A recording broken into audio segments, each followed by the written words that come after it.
Hola, ¿qué tal? Después de la independencia de la mayoría de sus colonias, en España comienza una época de crisis económica que cayeron sobre los hombros de sus últimas colonias. Una de ellas, la Perla de las Antillas, se había mantenido fiel a la corona española y comenzó a emerger cual potencia. Es en ese contexto en que Cuba comienza a pensar en la posibilidad de su independencia. Y así empezamos, así que chapa tu canchita y déjate cuento.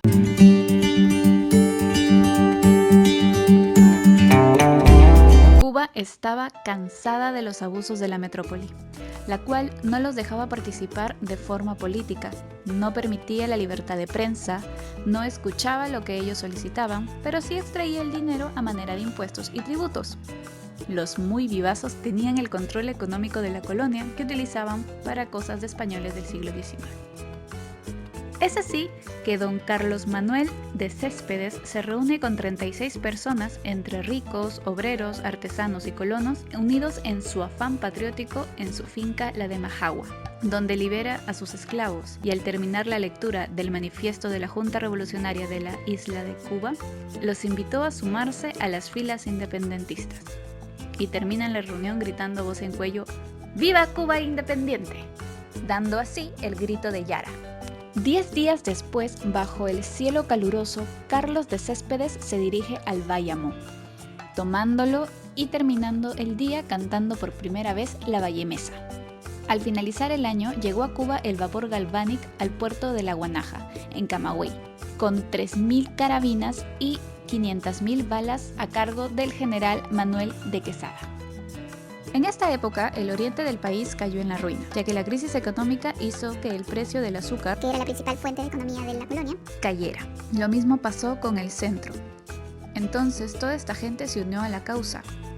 De igual manera, los artesanos y campesinos y, obvio, los esclavos. Por otro lado, la parte occidental, como era la zona con más probabilidad de comercio y más producción, en vez de unirse a la causa, armaron guerrillas para defender su producción.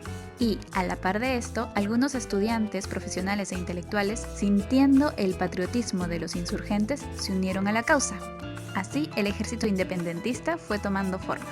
Al siguiente año, el capitán general de Cuba, de ese rato, Domingo Dulce, trató de negociar con los insurrectos, pero como vio que el levantamiento estaba fuerte en las villas, confiscó sus bienes, restableció la censura y las denuncias por infidencia.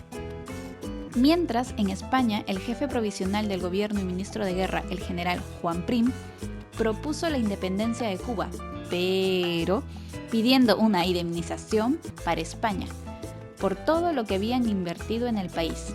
Tremendos. Aunque luego tuvo que retirar la oferta porque la nación emergente de Estados Unidos presentó su propuesta de comprar Cuba, en lugar de que paguen la indemnización.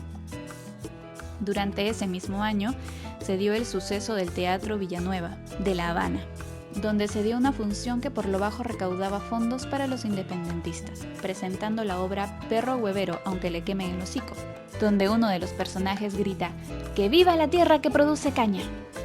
Y el público respondió ¡Viva Cuba libre! Luego, durante el intermedio, comenzaron a gritar ¡Viva Céspedes!, quien fue el mayor general del Ejército Libertador de Cuba y primer presidente de la República en armas. Es entonces que los voluntarios del ejército español que habían estado escondidos saltaron y comenzaron a disparar, piu, piu, piu, dejando a muchos heridos y otros tantos prisioneros, como el maestro y el mejor amigo de José Martí, personaje que tomará vital importancia en la Guerra de Independencia de Cuba unos años más tarde, pero esta vez y con 17 años fue encarcelado y acusado de infidencia. Internamente, los independentistas estaban en constantes discordias, entre altas y bajas, denuncias y destituciones, mientras que en España muchos no tenían ni idea de lo que pasaba en Cuba. Entre combate y combate comenzaron a surgir nombres de militares importantes, como Máximo Gómez, Antonio Maceo, quienes también actuarían en la Guerra de la Independencia, y también nombres como Rives, Calixto García, Guillermo Moncada, entre otros. 2 años más tarde, se inicia la invasión de Guantánamo, y por esas fechas se da el acto más grosero y abusivo del gobierno español en Cuba: el fusilamiento de 8 estudiantes de medicina, que habían estado esperando a su profesor y como no llegó, pensaron que sería buena idea ir a dar una vuelta en el cementerio Espada. Pero no esperaron que el vigilante hiciera una falsa acusación condenándolos a ser fusilados. La Perla de las Antillas comenzó a recibir apoyo de varios países aledaños. Por ejemplo, el presidente de México, Benito Juárez, daría carta abierta a que llegue cualquier barco con la bandera de Cuba para reabastecerse en cualquiera de sus puertos. En Estados Unidos se había instalado la Junta Cubana de Nueva York. Ellos comenzaron a negociar la paz con Madrid debido a que sentían un estancamiento en la lucha por la independencia y mandaron al poeta Juan Clemente Cenea para que se entreviste con el presidente y obtenga su respuesta.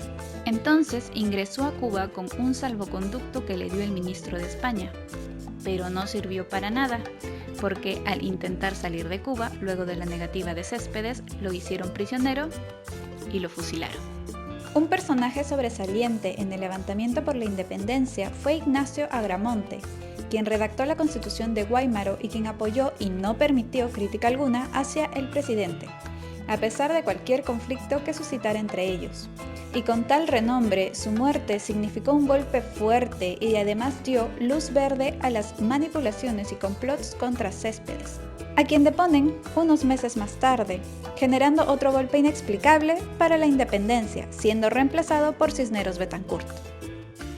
Tuvieron más combates y batallas y todo era felicidad y regocijo en las filas independentistas hasta que el general Vicente García atacó, iniciando la crisis constitucional más grave que atravesarían las fuerzas cubanas libertadoras, llamada la Sedición de Lagunas de Varona, donde el general Vicente García se manifestó contra el actual presidente del gobierno Cisneros Betancourt, siendo considerado un acto de rebeldía.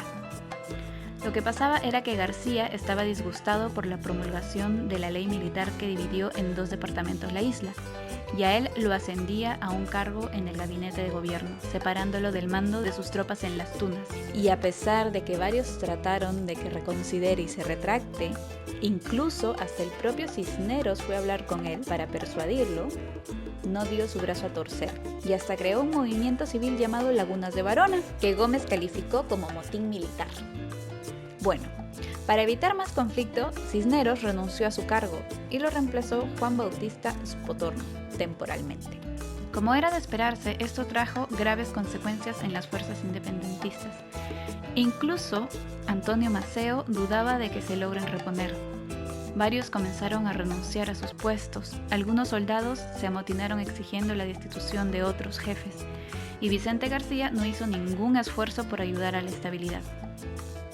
Por otro lado, el generalísimo Gómez decidió renunciar a su puesto de secretario de guerra, ya que sentía frustración de ver a sus tropas desmoralizadas y sentía que ese año era funesto para la libertad de Cuba, porque ya hasta sus tropas no querían luchar. Finalmente, en el cuartel general español de San Agustín de Sanjón, se da el Pacto del Sanjón, donde ya con el espíritu rebelde desvanecido, los cubanos aceptaron la tregua y de Yapa, una nueva constitución y la formación de un gobierno constitucional. Maceo nunca aceptó dicho pacto y como era de esperarse, Gómez tampoco. Y así termina la Gran Guerra, la cual ayudó a encender el patriotismo cubano y la lucha por su independencia. Gracias por acompañarme en este viaje al pasado. Que tengas un buen día.